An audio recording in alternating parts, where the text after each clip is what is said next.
Well, friends, it is a very busy day indeed. We got the presidential debates coming up this evening, and possibly Donald Trump will be announcing his running mate out there. Now, preparedness and prepping generally falls into one of two categories. Usually it's like you're either preparing for like a temporary trouble, or you're kind of preparing for the end of civilization as we know it. And with what's going on out there, you might want to be preparing for the end of civilization. So let's jump into it. So we got bird flu pokes are now starting out there. We need to talk about that. We got Norway out there stockpiling grain once again. They discontinued stockpiling grain back in 2003. That's not necessary anymore, they said. And now they're like, yeah, there's some reasons to do that again. So they are restarting that. And we have the debates that we need to talk about. The debate that's going to happen. And we're going to talk a little bit about the VP candidates out there too. I got my favorites, and you may have yours. But I'm going to ask a couple questions that might provoke you to think about it in a different way. Let's jump into it. We got to talk about Minnesota as well. We got manure pits overflowing with the flooding over there. We got dams, all sorts of craziness. Okay, so welcome to the Poplar Report. I'm Steve Poplar. I'm an accountant by trade. We cover things that the mainstream media either brushes under the carpet or doesn't want to discuss. And I know these things are all kind of near and dear to your hearts, though we may not all agree on things, and I get that. And that's fine. We can have conversations. We can still treat each other like human beings. We are not raving lunatics like the leftists out there. And I'm not saying Democrats. I'm saying leftists. And we're talking about the foaming at the mouth, people who want to do horrible things to children and who are generally trying to limit the population of the world. It's absolute insanity what they're up to. And I don't see how anyone in their right mind could possibly be on board with any of that stuff. Depopulation is inconceivable. Like, insane. All right, so we've been concerned about this for a while. We've been waiting for this to happen. We've known this is coming our way, but the bird flu pokes have begun. And now this is in Finland. They just received a batch of 10,000 pokes. It's a two poke system, so you got to get both of them. And they are going to start giving them out to 18-plus-year-old people who are at risk due to their work. So people who are working in farms, people who are working with poultry or livestock will be the ones who get this at first. But the European Union has purchased 40 million of these. So they're hoping to poke 40 million people in the first round. And are they planning to have multiple rounds so that they get everybody covered? Well, this is before there's an emergency. This is at the beginning of things. And the United States hasn't yet purchased these things. But, whatever Europe does today, the United States will do twice as bad tomorrow. That has been the history of things. Europe's like, hey, why don't we dabble in socialism? And the United States later is like, how about we go full bore socialism? Over in Europe, they're like, hey, why don't we let gay people do what they want to? And then the United States is like, hey, let's start chopping off body parts of children. And the Europeans are like, calm down, America. Calm down. And the United States is like, no, that what you're talking about is great. Let's do more of that. That has been our history. So the fact that the European Union is purchasing 40 million of these pokes and is going to start distributing them, and then what happens when people are not lining up for them? Well, you can't have them go to waste, so we've already have precedent of forcing people to take them. So you think that's coming? Let me know what you guys think down in the comments down below. All right, moving over to Norway. They've cited that they are concerned with the pandemic, pointing backwards, but who knows? Maybe they're pointing forwards to this new thing, the bird flu, huh? And war. Gee, Europeans concerned about war. I mean, they're not concerned about war enough to like stop sending weapons and troops to Ukraine, but enough to like stockpile a little bit of grain. And in addition to war and pandemic, of course, climate change, TM. You know, got to trademark that. I mean, got to recognize the trademark there because we don't want to get into any copyright issues. Because considering how much marketing and money goes into this trademark, we got to make sure we use the TM there so we're not violating anything. Well, they will stockpile over the next year 30,000 tons of wheat, just in case. Now, these are the same dudes out there with the World Seed Bank, like way up in the Arctic or whatever. They got the place where they're storing all the world seeds so that when the world all dies off, they can like pull out the seeds and replant the plants.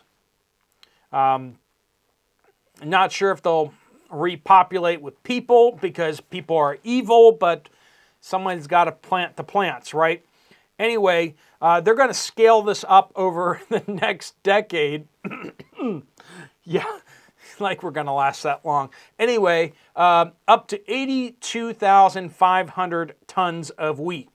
Now, once again, they took this thing apart. They had a wheat stockpile back in 2003, going back to World War II and before, and now they're like, we need to restart that because, I mean, the crazies are back. And World War III is on our doorstep and all sorts of crazy things. So basically that is enough wheat for 1 year for 340,000 people. Now there's a problem because they got like 5.5 million people. So we're talking about less than 1 month. At the end of all this stocking up, that'll be less than 1 month's food for their population. And that's on limited rations and such. This is not all that much, and that's what they're going to have at the end of the decade, right? What they're hoping to have relatively soon will be like more like 7 days worth of food for their population. That's not all that much, but what does the United States have? And if you're like a big goose egg, that's basically what we have.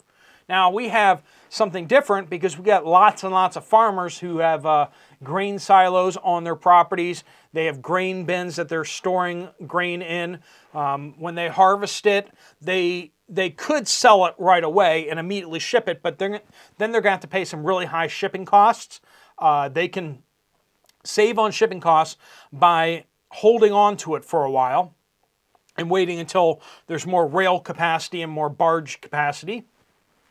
And then they can also sell it for a higher amount in the off season. So a lot of farmers have grain bins, particularly up in the north. Down in the south, not so much. And even when they don't have grain bins, they can pile it up on the ground.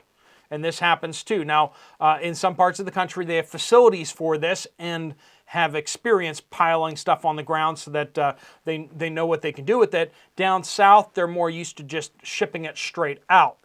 Now, so there's a lot of stuff sitting on private farms, grain-wise and food-wise. So the United States doesn't have as much of that as an issue, and that's not even talking about the corporate grain bins that are also out there as well. So the United States usually has quite a bit of food in the system before we ship it over to China. I mean, to other countries, which amounts these days to China, right? So definitely stuff to be concerned about. Now, when we got all this flooding in Minnesota, I know some of you guys seen the videos of the dam with the water going around it. Now, they construct these dams usually in a place where on the sides, it's bedrock. So as you can see, it was ripping off all the topsoil, but it seemed to be exposing the bedrock of that. So it looked, I mean, it was a catastrophic failure of the dam, but we also have bridges out of commission. We got a lot of stuff happening with a lot of this flooding across the Midwest. But one of the big things we see out there is that farms now have 17 manure pits that have overflowed. Now, these have not gotten into the streams and rivers. They've been contained on nearby fields. But this is what we've been seeing. Last year, we had some catastrophic failures where Tyson. So you got feedlots, sewage pits, and then you got your farm sewage pits, right? Now, the feedlots were actually spilling over into rivers and such, and that caused some fish kill-offs and such. But these farms, 17 of their pits have overflowed, but they have contained them onto fields. So that's only indirectly getting at us, and of course it's going to impact the fields. So we got a lot of these kind of things happening out there. Now let's talk about the big news of the day, which is going to be coming out any time now. It's possible that that Donald Trump has made an announcement before this video actually comes fully out. Unfortunately, that's kind of what we deal with here, is trying to race the news sometimes. But we got the debate happening this evening. Unless something happens on one side or the other, I still am surprised that that President Biden is going to actually show up for this. So we'll see about that. He has refused a drug test for this event.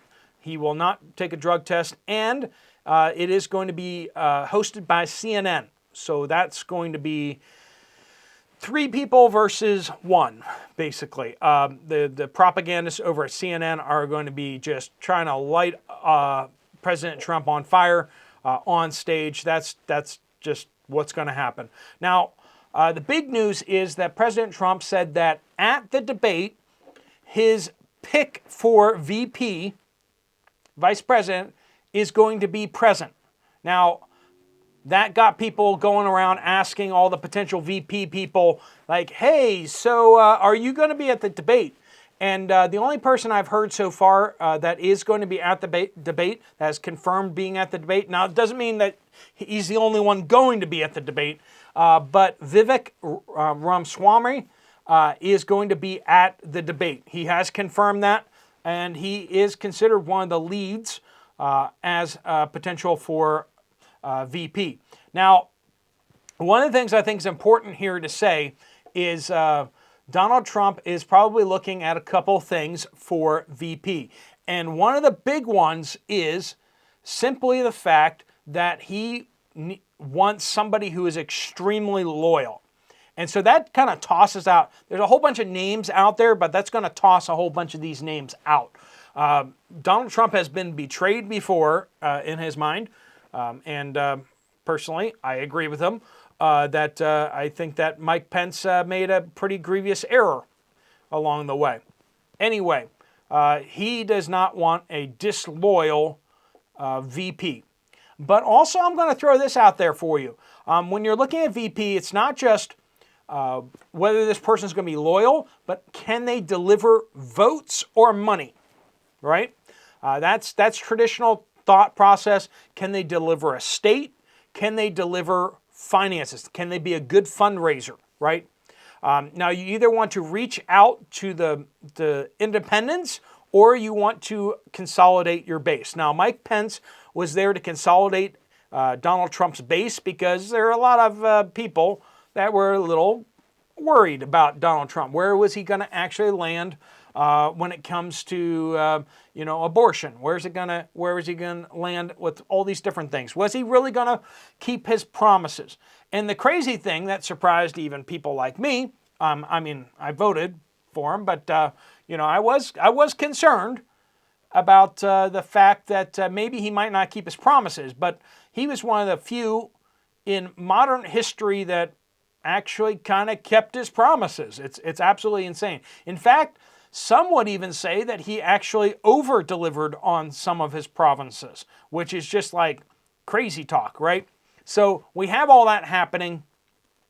Vivek might be the guy. He's extremely loyal. He has not criticized Donald Trump and has been in lockstep. But there's one final thing we need to talk about, and that is this is Donald Trump's second term. If he wins, it's his second term. He can't be reelected. And the natural person to be voted for president next would be the vice president of Donald Trump. So Donald Trump is not just picking his VP for in case something happens to him, but in 4 years, something will happen to him. He must retire. And who's he going to hand his legacy over to? He needs somebody who can run for president. And or at least somebody who can run for president in 4 years, right? So with that in mind, Vivek Ramaswamy, I think he checks that box. There's a bunch of people that are in consideration that these are just consummate politicians. They're brown-nosers. They're just not really game for that. You need someone with executive experience and someone who's run companies before, like Vivek has, checks that box. People who have been in Congress or even been in the Senate don't quite check that box perfectly. Usually you are looking at governors. So South Dakota governor kind of checks that box, but she doesn't really deliver a state that's really going to flip either side. And then there's the big huff with oh gosh, I'm blanking on him right now. DeSantis. DeSantis, there was that big huff between the two of them, and I don't think that's going to be forgiven. He would be president material. So if Donald Trump can overlook that and go with DeSantis, that's a possibility. I think that's an underrated possibility. I think people don't realize how much of a possibility that is. The other person that's interesting is I should have prepped more for this, but the lady out in Hawaii, the congresswoman, Tulsi Gabbard. She's interesting because she was a Democrat and she flipped over to independent. She's a woman of color, and could possibly deliver Hawaii, and could actually, she could be foreseeable as a presidential candidate. She's sharp. She stands on her own 2 feet, and this would definitely be kind of a reach across the aisle to help more Democrats defect and also soften Donald Trump's image with women. So I think Tulsi is actually in the running there. I think people are underestimating her. Noam in South Dakota. I think she's second tier. Honestly, I think North Dakota Borgum. I don't think he's in the running at all. He's kind of boring. He's a good guy, but he's boring, and he's just a white, straight male. So it's kind of like, does he really fill out Donald Trump's ticket? I think Donald Trump really wants to win this thing, so he needs somebody who's going to bring him something. And Tulsi being able to deliver Hawaii would be interesting. Vivek would potentially help with... now, Tim Scott could potentially help with the black vote, potentially. But we've seen people, persons of color, who have said that they're going to basically bring the black vote, oftentimes don't. So that's kind of there. Now, we do see a lot of shifts happening out there in the black vote, in the Hispanic votes.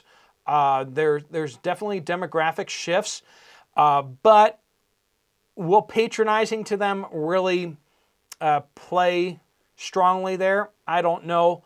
Tim Scott, I don't know if he would be the best presidential candidate in 2028. Yikes, 2028. We're talking about big numbers here. Let me know what you guys think down in the comments down below. If the news is already broken already, don't guess. But if the news hasn't broken by the time this video gets posted, let me know down in the comments who you think it's going to be. Now, he may announce it at the debate tonight, might announce it before the debate tonight, might announce it just after the debate, like tomorrow or something like that. I don't know, but definitely interesting. This will definitely change some things out there and definitely change some conversations. Let me know what you guys think, as well as now some of you are watching this during the debate or after the debate. Let me know what you thought of the debate as well if you do choose to watch it. I don't know if I'll be able to, but with at least Donald Trump being up there, that will make it a little more stomach-worthy. But the Democratic debates were just brutal, and the Republican debates were brutal. I don't know. Anyway, thanks so much for watching. If you want to check out another video from this channel, there's one right up here. I'll see you over there, or I'll see you guys later. Steve Poplar of the Poplar Report, out.